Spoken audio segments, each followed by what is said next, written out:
Olha, nós tivemos uma situação curiosa, porque o Poder Judiciário, quando eclodiu a pandemia efetivamente, com aquela situação absolutamente lamentável sobre todos os aspectos, o Poder Judiciário não podia parar. Nós tínhamos que seguir. Então, através do Conselho Nacional de Justiça, o Supremo Tribunal Federal, todos eles se movimentaram e também os tribunais superiores, Tribunal Superior do Trabalho, Superior Tribunal de Justiça, Tribunal Superior Eleitoral, todos eles se movimentaram e criaram regras temporárias e emergenciais para que nós pudéssemos frequentar,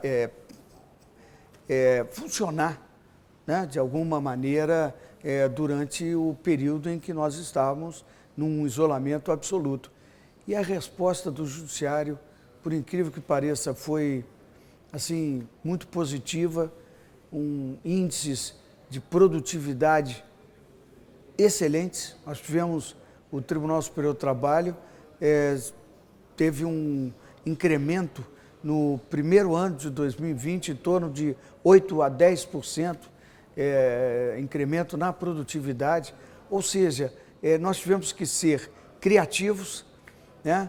Contar, evidentemente, com a colaboração dos juízes, e que nunca faltou à sociedade, digo com relação à Justiça do Trabalho, mas posso fazê-lo também aos juízes estaduais, aos juízes federais da Justiça Federal Comum, enfim, todos eles estiveram dentro desse regramento temporário, que estão caducando. Todas essas regras, elas estão caducando agora.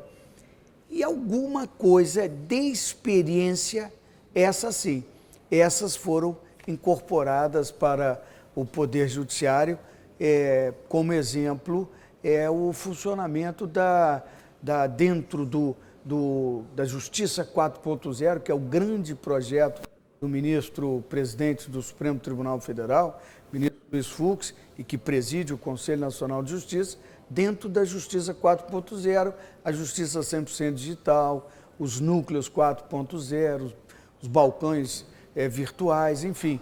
Então, o que era temporário e emergencial, boa parte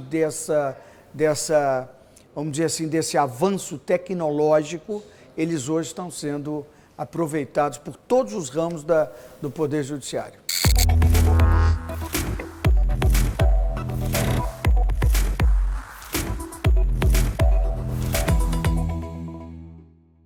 A Justiça do Trabalho é uma justiça que funciona próxima à sociedade, próxima ao trabalhador e ao empregador. Nós temos uma clientela, né, mal comparando, as pessoas que clamam por uma decisão na Justiça do Trabalho são pessoas, da parte dos trabalhadores, às vezes muito humildes, e também na parte dos empregadores, também bastante simples. E nós tivemos, em alguns momentos, dificuldade de usar a internet, por exemplo, para fazer os acessos. Nem todo mundo tem. Hoje o telefone celular pode ser que todos tenham acesso a um telefone celular. O Brasil hoje é um dos países que praticamente 1 ou 2 aparelhos por habitante, mas o acesso a virtual, acesso à internet, nós tínhamos muita dificuldade. Então, foi se utilizando também, Guilherme, da criatividade. Os advogados levavam os seus clientes e as testemunhas para escritórios onde tinha acesso à rede de internet, enfim, e assim faziam os contatos. Mas o início foi muito, muito difícil para nós na Justiça do Trabalho, tanto que tivemos que pedir que todos ajudassem para que nós pudéssemos, né, seguir funcionando e que todos participassem, não houvesse um processo capenga, um processo que houvesse prejuízo de algum trabalhador ouvir as suas testemunhas, enfim, nós tivemos que usar bastante da criatividade, mas graças a Deus funcionou muito bem, um índice assim de funcionou como se estivéssemos em normalidade, não, mas funcionou muito bem, muito bem.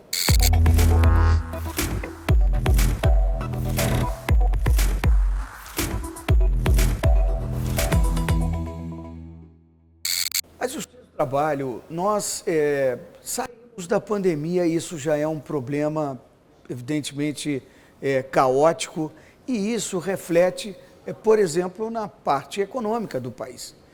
E sofrendo a economia, obviamente isso reflete nos empregos, nas relações sociais, e a Justiça do Trabalho tem que estar atenta a isso. Ela tem que estar atenta a todos esses movimentos que acontecem na sociedade, em todos os seus segmentos, e estar alerta para que até mesmo o direito seja aplicado, seja interpretado de uma forma que não cause nenhuma injustiça, para que essa interpretação seja aplicada numa decisão que seja adequada para a solução daquele litígio, eventuais litígios. E por que nós estamos investindo tanto, por exemplo, em questões pré-processuais, nos antecipando ao problema, nos antecipando ao litígio, que nunca se sabe que decisão que sairá e poderá ser uma decisão, né, inesperada para as próprias partes. Nós estamos trabalhando muito com esse sistema pré-processual e estamos trabalhando enormemente dentro da Justiça do Trabalho as questões de conciliação através dos sejusques, através de ferramentas próprias institucionais, estamos buscando. Então, isso tem facilitado, mas o desafio é muito grande, porque saindo dessa pandemia e que normalmente é acompanhada de uma recessão, nós temos que preservar os empregos e nós temos que preservar a atividade econômica. Não adianta querer só preservar o emprego, esquecer que alguém tem que pagar por esses salários, enfim, nós temos que tentar buscar esse equilíbrio o mais que possamos. E esse é o grande desafio para a Justiça do Trabalho, se acomodar nessas novas técnicas de informática, né, essas novas tecnologias, esse mundo virtual que está chamando o Poder Judiciário.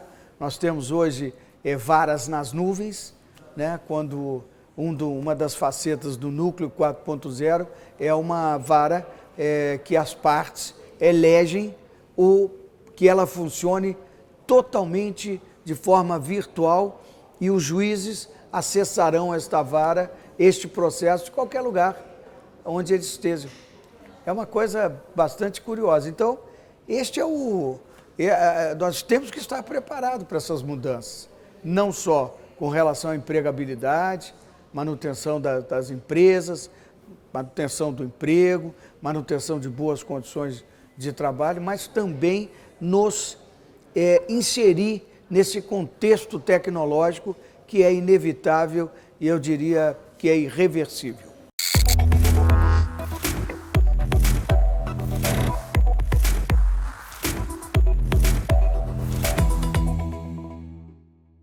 O teletrabalho, nós já havíamos regulado ele de certa forma, e ele já vinha sendo praticado, e aí veio esta novidade. Eu diria, Guilherme, que se pensa nessas coisas normalmente em situações emergenciais, onde nós não tínhamos como trazer o trabalhar ao seu ambiente próprio de trabalho, então cria-se essa possibilidade desse trabalho remoto, né? Trabalho através do teletrabalho, que pode ser desenvolvido sobre várias condições. Você tem o home office que você faz da sua casa, enfim, várias formas você exerce o trabalho fora do ambiente, né, propriamente de trabalho. E a tendência agora é ele ser utilizado cada vez mais, cada vez mais.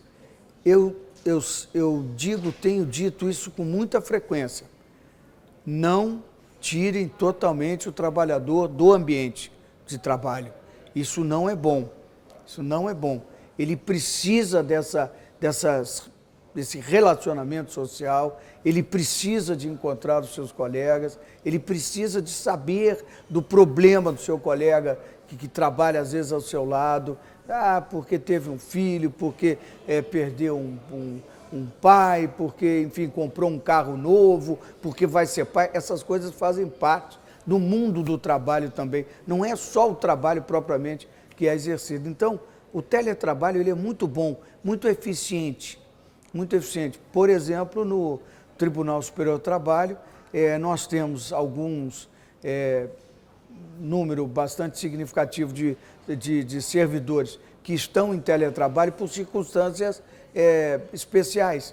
A pessoa vai fazer um curso fora do Brasil, a pessoa está atendendo a um filho que precisa de uma hospitalização fora, que Brasília não consegue atender. Então, essas pessoas, a elas é autorizado o teletrabalho.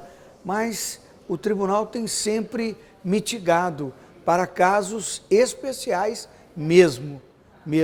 E o regramento que veio agora, você tem toda a razão, veio com a medida provisória, já com as regras que existiam na consolidação das leis do trabalho, ela é um trabalho bem regulamentado, mas não deve ser a opção primeira de nenhum empregador, seja ele público ou privado. Nós temos que ter essa convivência com os nossos colegas de trabalho.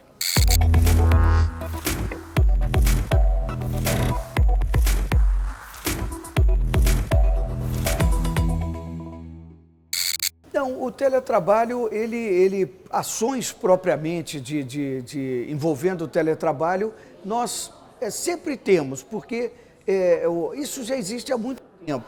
Ele só não era regulamentado, vamos dizer assim, mas ele sempre existiu. A pessoa que trabalha de forma remota sempre importa numa discussão de quem suportaria o ônus de formalizar aquela prestação de serviços, um eventual acidente de trabalho num trabalho virtual, remoto, né, o teletrabalho. Essas questões sempre chegaram à Justiça do Trabalho há muitos anos. E a tendência agora é crescer o número de demandas que envolvam pessoas que estejam, por exemplo, em home office. O tribunal, por exemplo, tem uma normatização, o que talvez tenha querido vir nessa medida provisória, mas o serviço público, os órgãos, pelo menos os tribunais superiores, regulamentaram. Então, por exemplo, você vai trabalhar em casa, quem que vai fornecer o móvel? Porque tem que ter todo um tratamento ergonômico, você tem que cuidar para que o seu trabalho seja exercido num determinado número de horas, que não prejudique a sua convivência familiar. Tem tudo isso, né? Porque às vezes o trabalho feito dessa modalidade do home office, a pessoa acha que pode estar ali a máquina e pode se logar qualquer hora do dia, ele acaba perdendo um pouco aquela disciplina, né, de trabalhar aquelas horas, e aquilo vai em prejuízo da convivência familiar, da própria saúde do trabalhador. Então, há muitos anos a gente lida com ele, e agora, seguramente, com esse período da pandemia, no Tribunal Superior do Trabalho ainda não sofremos o reflexo, porque isso há uma maturação entre os primeiro e segundo graus até alçar o Tribunal Superior do Trabalho, através de um recurso de revista, de um agravo de instrumento, em recurso de revista, mas seguramente aumentou, não tem dúvida.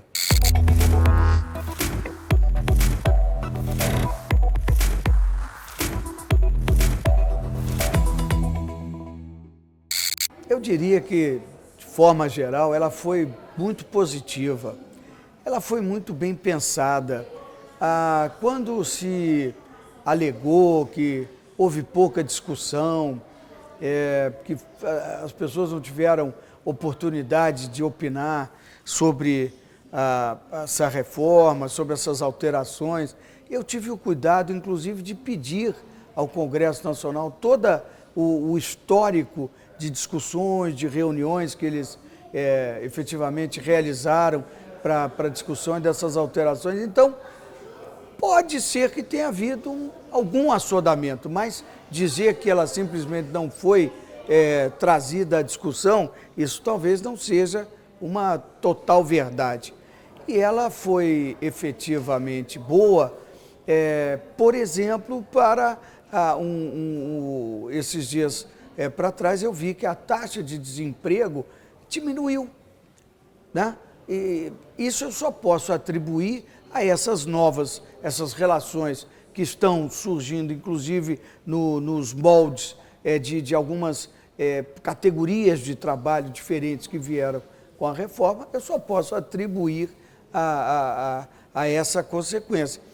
Nós não podemos efetivamente medi-la ainda, porque ela foi de 2017, teve uma vacatio legis para entrar efetivamente em vigor e já quase que às vésperas da pandemia, né? Já no final de 2019, 2020, o país parou, o mundo parou e efetivamente não se há como fazer nenhuma análise sobre a possibilidade dela ter influenciado negativa ou positivamente. Agora, o que me chamou a atenção é que um partido que terá candidato à presidência, ele, num primeiro momento, anunciou que iria contra a reforma e acabar com essa reforma.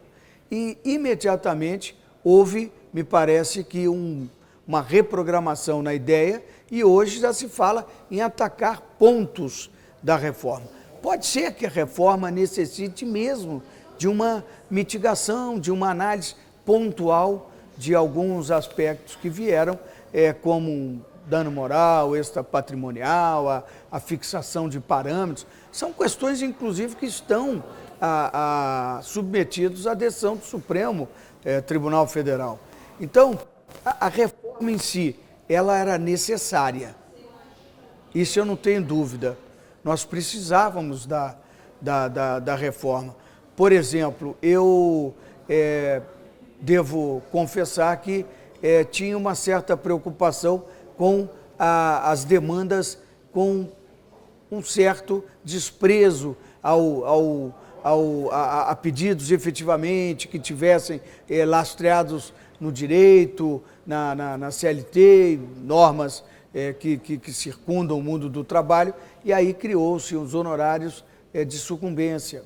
Isso foi um freio muito grande, talvez um freio desmedido, que tenha causado no trabalhador um receio de ingressar, porque ninguém sabe o resultado de uma ação trabalhista, porque ela pode ter um bom direito, mas, eventualmente, alguma questão de ordem processual impeça que ele atinja e consiga a concretização daquele direito. Então, eu gostaria mais que os candidatos estudassem pontualmente essas questões que vieram na reforma trabalhista e, quiçá, se criem novas regras ou se aperfeiçoem essas regras que veio com a reforma de 2017.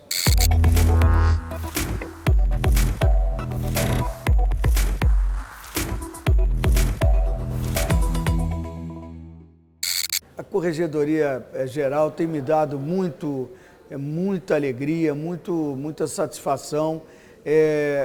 A presença do Tribunal Superior do Trabalho nos tribunais regionais, nos estados, e nós vamos, não só com aquele viés fiscalizatório, apontar os erros, muito pelo contrário, a tendência mais moderna é nós fazermos uma parceria. Olha, eu vim aqui para ajudá-los, para orientá-los. Nós temos que seguir sem número de resoluções, tanto do Conselho Nacional de Justiça, como do Conselho Superior da Justiça do Trabalho, e leis e tal, e às vezes o tribunal precisa de um olhar externo para dizer, olha, isso aqui tem que fazer uma alteração, isso aqui, não, está bem. Vamos, inclusive, usar isso aqui como boa prática para outras regiões do país. Essa é é a figura do ministro corregedor-geral quando chega ao Estado e faz aquela investigação. Eu, de Brasília, tenho os números, eu tenho todos os números da correição. Eu vou ao Estado para que, sabedor de que por trás daqueles números há gente trabalhando, servidores, magistrados, todos envolvidos naquele... Então, há uma explicação para aqueles números. E essa explicação é que eu passo durante a semana, naquela semana que eu reservo para aquele tribunal regional, eu passo analisando com a minha equipe para, na sexta-feira, chegar a uma ata de correição, que é o grande finale de toda a correição ordinária. Mas eu tenho tido muita satisfação e, sobretudo, Guilherme, se me permite, quando nós instituímos nas correições a Corregedoria Solidária, que é uma ideia minha particular, que é uma campanha que eu levo para o tribunal. Se eles quiserem fazer, ótimo, se não quiserem também está bem. Isso tem dado um efeito fantástico. Eu acabo de chegar de Campo Grande, Mato Grosso do Sul, e nós fizemos uma doação agora lá de aproximadamente 10 toneladas de alimentos para uma comunidade absolutamente vulnerável, fruto de um trabalho voluntário das pessoas, das empresas, dos servidores, dos advogados, dos juízes e da Justiça Federal, do Procuradoria-Geral do Estado, todos se envolveram naquilo ali. É uma campanha linda, onde eu digo para vocês assim, sem medo de errar, ainda há esperança. O brasileiro é solidário, o brasileiro sabe reconhecer que tem um irmão ali em condições até de não ter o que comer e ele vai estender a mão. Esta é a Corregedoria Geral, estas são as correições ordinárias, não só esse aspecto fiscalizatório, mas com esse toque particular de ajuda ao próximo.